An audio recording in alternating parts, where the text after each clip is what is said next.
अस्सलाम वालेकुम। मुस्लिम लीग नून के सरबराह मियां नवाज शरीफ साहब के हवाले से दो बयानात बड़े वायरल हैं। एक तो पंजाब हुकूमत के वज़ीर इत्तलात उस्मा बुखारी साहिबा का है, जिसमें उन्होंने कहा कि हिंदुस्तान के हमले के बाद पाकिस्तानी ऑपरेशन और हमले की पूरी मंसूबाबंदी और डिज़ाइन मियां साहब की सरबराही में हुआ है। दूसरा बयान इरफान सिद्दीकी का है, जो मुस्लिम लीग नून के सेनेटर हैं। उन्होंने एक टीवी प्रोग्राम के जवाब में, जिसमें एंकर ने पूछा कि मियां साहब जंग के दौरान मुकम्मल खामोश थे, इसके बारे में आप क्या कहेंगे।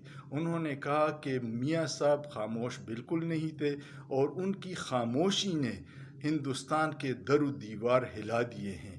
मेरे लिए ये दोनों बयानात बहुत अजीब हैं और हिंदुस्तान के ख़िलाफ़ हमारी बहादुर एयरफोर्स ने जो शानदार कामयाबी हासिल की है, अब मुल्क भर में योम तशक्कुर की तकरीबात मनाई जा रही हैं।